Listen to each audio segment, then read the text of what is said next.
The Charlie Charlie game is a creepy game that became popular a few years ago, mainly through social media. It's kind of like a modern version of an old ritual where people try to communicate with spirits. The game S. You take two pencils and balance them on top of each other, forming a cross. Then, you draw a grid on a piece of paper with yes and no written in the four corners. The idea is that you ask Charlie questions, and if he's around, the pencils will move and point to either yes or no. When you start, you ask, Charlie, Charlie, are you here? The pencils are supposed to move to either yes or no to let you know if the spirit is there. From there, you can ask Charles.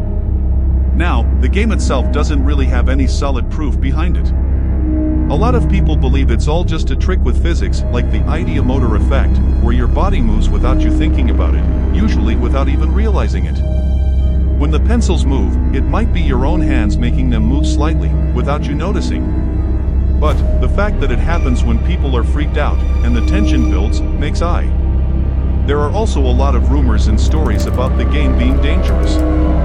Some say that if you play the game wrong or ask the wrong questions, something bad can happen. But, that's just the fear of the unknown, right? People enjoy telling creepy stories around it to make it more intense, and it adds to the whole supernatural mystery. But there's no evidence. A lot of people who've played it say they felt weird afterward or heard strange sounds, but that could just be their minds playing tricks on them. Still, the game taps into a primal fear of the unknown, which is why it keeps. The game became widely popular on the internet, especially on platforms like YouTube, where people would film themselves playing and challenge Charlie with creepy questions. In some of these videos, people would say they felt something strange or heard unexplained noises after playing, which made others more scared. But overall, there is no scientific proof that the game can actually communicate with spirits. Sometimes, people unconsciously move their hands, causing the pencils to shift. This is part of the ideomotor effect, which happens when your body moves without you realizing it. So, if you're in a tense, fearful environment, your body might move without you noticing, and the pencils shift, making you think you're communicating with a spirit. As for the myths surrounding the game, some people say that if you play the game wrong or ask certain questions, like are you angry, you could invite something bad or evil. While these are just superstitions, people enjoy the fear and thrill, which is why scary stories are often told about it. What makes the game exciting is that it challenges people to confront their fear.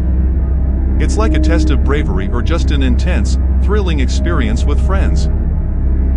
In the end, the game is just a spooky prank or a spiritual game, but its psychological effect can be strong on some people because of the fear and tension it creates.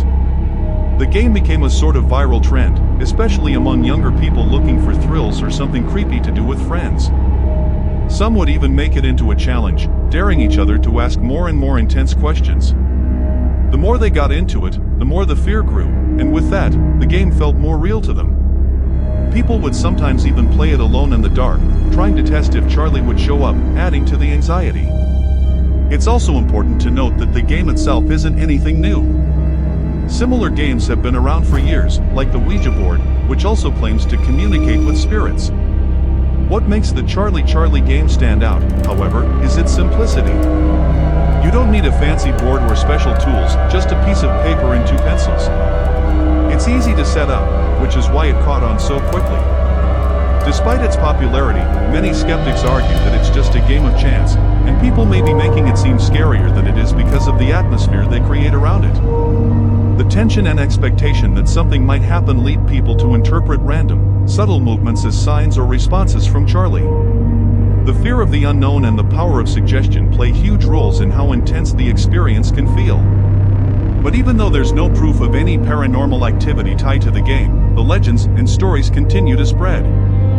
In some cultures, games like this are seen as ways to test one's courage, but they also serve as reminders of how powerful fear and suggestion can be. As more people share their stories of strange things happening during the game, it keeps feeding into the mystery and the belief that there's something supernatural at play. In the end, the Charlie Charlie game is a mixture of superstition, curiosity, and fear. It's a modern-day version of an old ghost story, where the true thrill comes from the unknown and the tension built around the experience. Whether it's just a game or something more, it taps into universal fears and the fascination with the paranormal, making it a spooky tradition for those brave or foolish enough to play.